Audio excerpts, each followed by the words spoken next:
O teatro brasileiro, no romantismo, também teve uma vertente curiosa. Não muito abrangente assim, pois peças teatrais eram raras. Mas Juiz de Paz na Roça, do teatrólogo Martins Pena, do escritor Martins Pena, merece sempre o seu destaque. Embora pouca gente observe esta peça teatral, é um documentário brasileiro olhando para o século XIX, para a sociedade que florescia no século XIX. Mas o que nos interessa nesse segundo bloco do programa é o nosso olhar para o romantismo prosa. Romantismo poesia deixamos de lado, romantismo teatro deixamos de lado, agora é hora de enfatizar o romantismo e a sua vertente na prosa. Se na poesia tudo começou com 36, em 36 especificamente, é na prosa, em 1844, que desponta o primeiro livro brasileiro.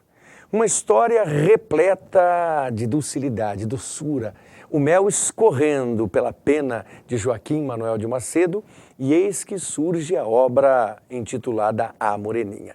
Joaquim Manuel que escreveria outros livros, mas que tem três grandes destaques. O Moço Loiro, A Luneta Mágica, mas é a Moreninha que marca o início do romantismo prosa no Brasil, então, em 1844. E aí vem a pergunta, nossa, você que está conosco, que livro é esse? Olha, várias editoras, domínio público, aqui nós temos um exemplar de A Moreninha. Que história bonita e agradável, um amor que começara lá na infância, envolvendo duas crianças que não sabiam sequer os seus nomes. O tempo passa e daqui a pouquinho temos os estudantes de medicina. E eis que desponta Augusto e seus amigos, os intrépidos Felipe, Fabrício e Leopoldo. O final de semana é especial, o final de semana é na ilha sempre entre linhas, a ilha de Paquetá. E lá vão eles para o final de semana comemorativo. Chegando lá muitas moças belas, admiração, desejos. Um queria porque queria ver moças que não o fizessem gastar mais dinheiro, pois precisava de dinheiro para as empadinhas. Outro que procurava uma moça que pudesse sustentá-lo, que tivesse um bom dote. E um que procurava a beleza. Mas Augusto não procurava ninguém.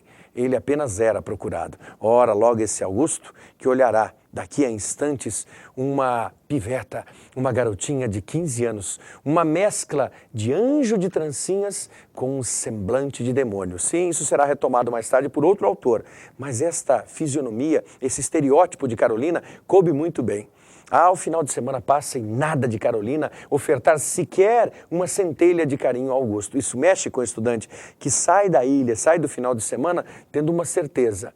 Esta Carolina mexeu comigo mesmo contra a minha vontade. Mal sabia ele que, como dirá o seu confidente Fabrício, numa conversa de bastidores, eu sofro, eu ardo, eu morro. Ou seja, ele já estava alvejado pelo cupido, por assim dizer, e apaixonado. Mas Carolina quer nada, nada com ele, não deseja. E eis que ele adoece, eis que abandona a faculdade de medicina, e eis que quer abandonar tudo e quer sair do Rio de Janeiro. Inclusive o pai vem e vai ao socorro de Augusto, indo até a ilha pedir a mão de Carolina em casamento, e ela diz não. Depois, num momento de desespero, eis que Augusto vai até a ilha e suplica a Carolina, perguntando por que você não me aceita? E ela fala da infidelidade dele, que ele não é fiel com ninguém, e não será fiel com uma esposa. Aí ele conta uma história, que aliás já era de conhecimento dela, que conheceu uma criança lá atrás, na infância, e jurou o amor eterno para essa criança, jurou que se casariam. Como eles sequer se reencontraram e não sabiam os nomes, ele foi fiel até aquele momento, mas ao conhecer Carolina, o seu coração se derreteu. Ela então diz mais uma vez não, e quando Augusto está prestes a partir, prestes a deixar o convívio de Carolina, eis que a Moreninha se derrete, e aí não tem dúvida nenhuma, retira do bolso aquele breve, retira aquele lencinho, retira aquele presentinho que as duas crianças haviam trocado. Ora, quem era a criança? A própria Carolina. O final, então, é feliz. O happy end se concretiza no primeiro romance romântico brasileiro, produzido, publicado em folhetins, em jornaizinhos da época.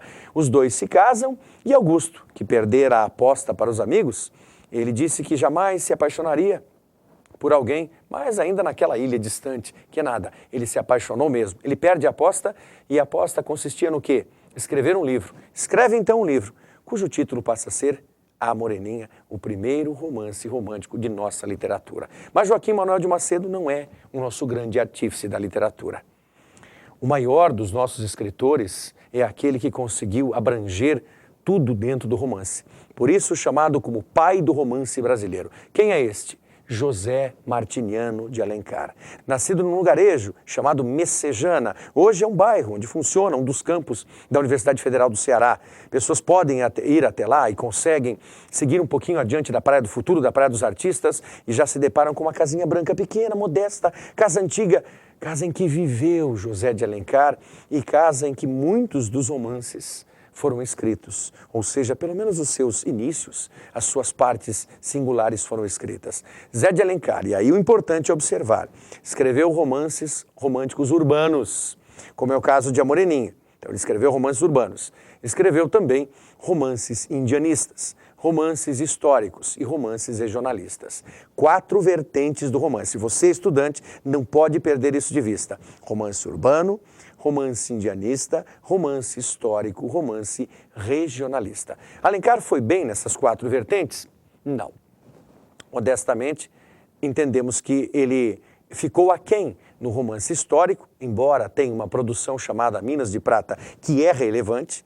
Ficou muito aquém no romance regionalista, porque surgiram outros autores mais significativos, falaremos sobre eles daqui a pouquinho, mas ele foi mestre, como ninguém, no romance romântico urbano e no romance romântico indianista. Olhando para as obras urbanas, o destaque maior fica por conta de 5 Minutos e de A Viuvinha. 2 historietas bem ao gosto popular, como a burguesia desejava, como as moças sonhavam, como os rapazes queriam. Histórias que dão certo, que têm finais felizes, em que tudo acaba da melhor maneira possível. A Pata da Gazela já é uma ironia e é uma espécie de fábula, é uma provocação da historieta conhecida de Cinderela. Bom livro também. Mas Alencar tornou-se mestre por causa de 3 obras que constituem os perfis femininos especificamente: Diva, Lucila e Senhora. Olhando para essas 3 obras, que lhes parece diva? Moça altiva, moça decidida, que não arredou o pé, entre aspas, da sua função, do seu desejo. É a 3ª obra em importância quando olhamos os perfis femininos. As 2 mais importantes, Lucila, Lúcia. E, é claro, Senhora, o mais belo romance romântico urbano de nossa literatura. Em Lucila, José de Alencar precisa ceder a uma sociedade que não aceitaria a redenção de uma prostituta. Uma vez prostituta, sempre prostituta. Então Lúcia precisou morrer para aí sim ser purificada e ter, numa outra esfera, um momento de paixão com Paulo, o seu grande amor. Ela intentou deixar a prostituição, engravidou, mas não pôde realizar o sonho de ser mãe, não pôde realizar o sonho de ter uma paixão em vida. Ela precisou morrer para assim cumprir com aquilo que a sociedade preconizava, que as prostitutas eram destruidoras de lares e que os homens eram inocentes, seduzidos por elas. A ironia em minha fala, lógico, você já percebeu isso. Senhora é o que nos interessa. Senhora, a história dilemática do dinheiro enfrentando o amor. E aí responda para mim, o dinheiro compra tudo? Agora que você respondeu, vamos a Aurélia Camargo e Fernando Seixas. Oh, história maravilhosa, dividida em 4 partes. Quitação, posse, preço, resgate. Quer dizer, na verdade, esse envolvimento, esse engendramento da história de José de Alencar conseguiu mexer conosco, conseguiu trazer não só uma ideia bem clara de que a sociedade se fundamentava em comprar as coisas, mas de que esse comprar as coisas tem um valor sempre inferior. Ele perde para o verdadeiro amor. Fernando Seixas abandona a Aurélia. Vai à procura de 30 contos. Afinal de contas, o dote de Adelaide Amaral é mais agradável. Mas, na verdade, ele não sabia que a Aurélia acabara de receber uma herança, tornando-se mulher com muito dinheiro, recebendo um banho de loja e aí mudando. Há uma mudança que os vestibulares sempre pedem com relação a essa obra. A Aurélia era mulher angelical, passa por um processo de transformação, tornando-se mulher vingativa, o que é bem diferente da época. Aliás, diferente por quê? Porque as mulheres não tinham habilidade financeira, a Aurélia teve. As mulheres não eram vingativas, a Aurélia foi. Então veja as variantes, a beleza dessa história. E vamos mais longe, olhando para o desfecho. A Aurélia volta desse banho de loja, volta da Europa, decidida a quê? Decidida a se vingar, porque ela precisaria comprar Fernando Seixas, inclusive para mostrar-lhe o quanto ele era fraco. E ela faz exatamente isso. A Aurélia Camargo, através de tio Lemos, compra Fernando por 100 contos.